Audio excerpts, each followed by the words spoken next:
안녕하세요. 김동섭입니다. 12월 23일 아침 시작하도록 하겠습니다. 오늘 새벽에 끝난 미국 시장이 어제에 이어서 오늘도 상승합니다. 상승 이유는 오미크론 완화 기대감입니다. 완화 기대감. 오미크론이 발생한 후에 미국은 계속 괜찮다, 치명적이지 않다 뭐 이런 식으로 얘기를 하고 있고 확진자는 들어가고 있는 상황인데요. 이번에는 그 화이자가 경구용 치료제를 개발을 했는데요. 이거를 미 식품의약국인 FDA에서 미국 최초로 긴급 사용을 승인했다. 그런 얘기를 했습니다. 예, 그것이 미국 시장을 끌어올린 주요 이슈였다라고 보시면 되고요. 나스닥은 1%, 그러니까 다우에 비해서 좀 더 올랐습니다. 그거는 일론 머스크 지분이, 그러니까 일론 머스크가 테슬라 지분을 팔고 있었잖아요. 그 파는 과정 속에서 사실은 대주주가 물량을 팔면 지수는 못 갑니다. 종목은. 근데 어저께 미국 같은 경우에는 일론 머스크가 내가 목표로 했던 10%를 다 팔았다 이 발언을 하면서 이후로는 일론 머스크의 지분이 나오지 않겠네 라는 불확실성 제거 뭐 이런 식으로 생각했는지 테슬라가 다시 천슬라가 되면서 7.49% 상승을 했어요. 그것이 이제 나스닥을 1%대까지 끌어올리는 뉴스가 됐다 이렇게 보시면 될 것 같고요.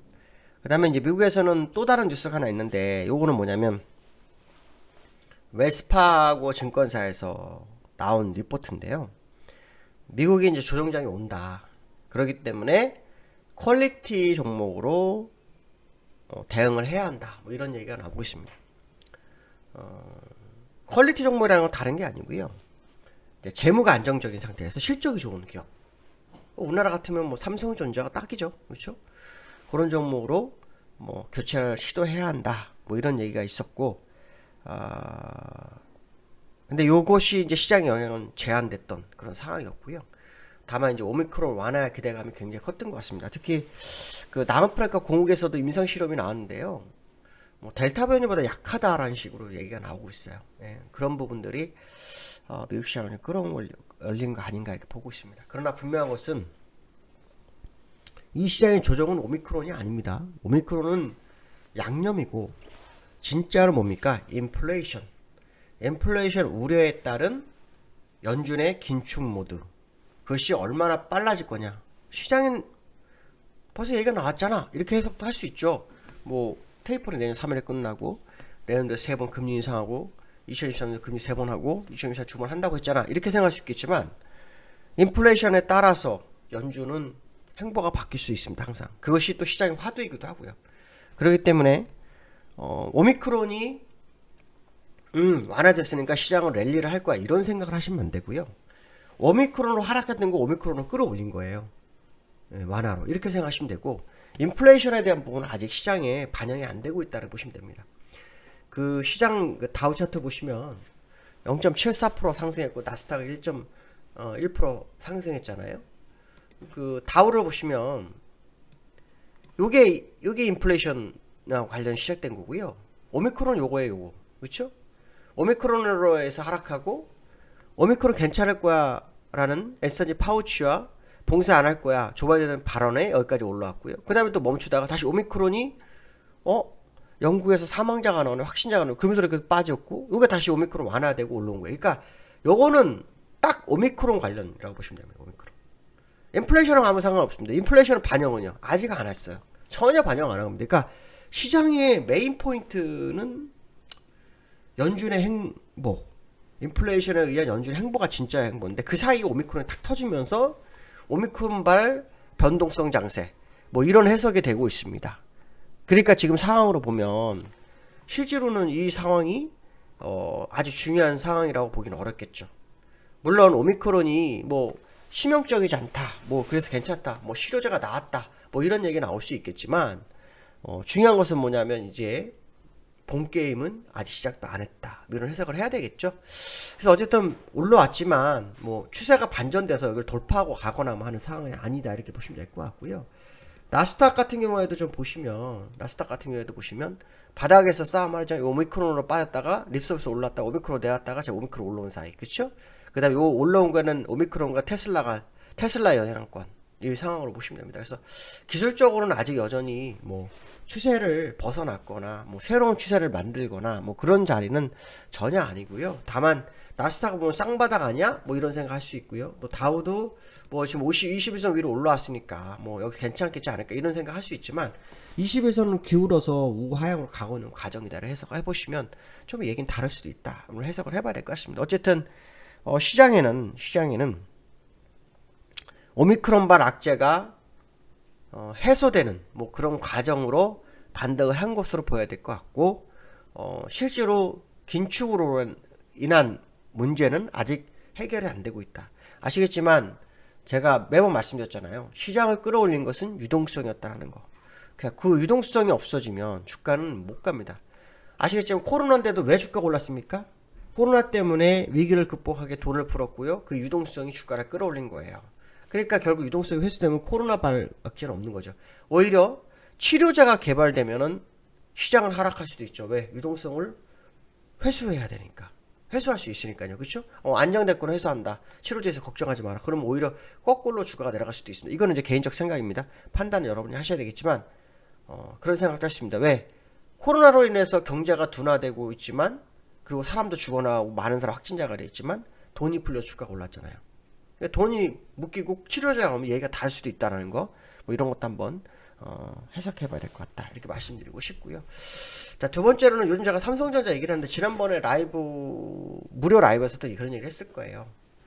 상승을 보시는 분은 삼성전자만 사라, 그런 얘기를 제가 아마 해드렸던 것 같아요. 근데 이제 아까 제가 방송에 에스파고 증권이 조정장이 온다면 조정장이 오니까 퀄리티주로 대응을 하라고 했잖아요. 거기에 우리나라에서 가장 좋은 종목이 삼성전자예요. 지금 삼성전자가 그 6만대 후반 한번 갔다가 뭐 7만대 초반에서 막 놀다가 갑자기 8만이 거의 다 됐어요. 뭐 기술적으로는 굉장히 어려운 자리라고 보는데 8만 점 복귀하고 있어요. 근데 사실 요번에 이 복귀하게 된 이유가요. 뭐 이렇게 보고 있습니다. 4분기가 뭐 호실적이다. 사실은 이거는 이번 4분기까지는 실적이 좋다고 했어요. 내년도가 실적이 안 좋다 그랬죠.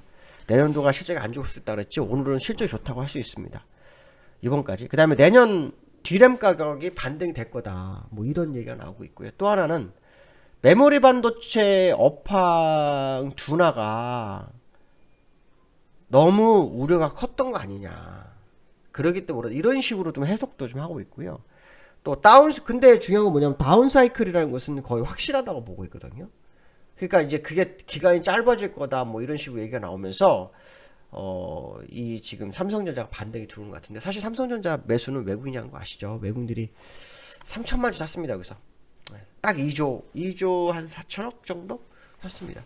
그거를 좀 끌어올렸는데 이게 이제 계속 끌고 갈 수 있는지 한번 봐야 됩니다. 계속 끌고 갈 수 있는지 꼭 봐야 되고요. 한번 좀 상황을 좀 더 봐야 될 것 같습니다. 저는 기술적으로는 요 근처 어디에서 눌려야 될 거라고 판단하고 있거든요. 일단 79,400원까지 올라와 있는 상태인데요. 주봉상으로 보면은 지금 현재 뭐 여기 딱 걸쳐 있는 모습이에요. 그래서 오늘 뭐 어떤 모습이 나올지 뭐 봐야 되죠. 왜냐면 오늘은 윗끌림 만기이기 때문에 윗끌림 만기는 또 시장 외생 변수와 좀 다를 수도 있잖아요. 그런 부분도 한번 좀 확인해 봐야 되겠다 이렇게 보시면 될 것 같고요. 그 다음에 세 번째로는 코스피 외국인에 따라 시장 움직인다. 이게 지금 아까 그 말이에요. 외국인들이 수급을 보면 진짜 계속 샀어요. 그죠? 매도도 있지만 샀어요. 그렇죠? 기관이 이틀 샀어요. 그렇죠? 근데 선물은 외국인이 팔고 있어요. 그렇죠? 그러면 이제 외국인들은 선물이 그때 들어온 게 선물이 들어오고 그래서 삼성전자가 들어왔거든요. 그래서 선물에 나가면서 삼성전자가 나갈 수도 있어요. 그것도 한번 생각해 보셔야 됩니다. 그래서 삼성전자가 일단 외국인들의 수익은 그렇게 많이 나진 않았어요. 뭐 3%, 3.5% 정도밖에 안 되는데 이 외국인이 뭐 시장에서는 진짜 외국인이냐 가짜 외국인이냐 이런 뭐 여러 가지 얘기가 있거든요. 이런 부분도 우리 확인해야 되는데요. 결국 외국인들이 삼성전자를 샀고 선물을 사서 끌어내는데 외국인들이 선물을 퐁당퐁당 매도가 나오기 시작했다라는 거, 그거 한번 감안해서 보셔야 됩니다. 그 다음에 기관이 어저께 매수를 했지만 어저께 별로 매수를 안 했어요. 그래서 어제 삼성전자 기관인가 외국인 삼성전자를 사서 쌍끌이 매수였지만 전체적으로 다른 종목은 그렇게 높게 올라가지 않았습니다. 그래서 SK 하이닉스하고 삼성전자, SK 하이닉스가 뭐 랜드 메모리 뭐 다 잡았다 뭐 이런 얘기를 하면서 뭐 세계 2위 뭐 이렇게 뉴스 나오던데, 오늘 뭐 그게 시장에 얼마나 반영됐지, 아마 요 근래 그거 반영했던 것 같아요. 그거 반영하면서 삼성전자 같이 올라온 그런 상황이 아닐까 판단이 쓰고 있습니다. 그래서 오늘 윗끌림 만기 수급적인 흐름대로 아마 보실 필요성이 있지 않을까 이렇게 말씀드리고 싶습니다. 자, 오늘 윗끌림 만기입니다. 오늘 잘 대응하시고요. 즐거운 하루 되시기 바라겠습니다. 여기까지 하겠습니다. 감사합니다.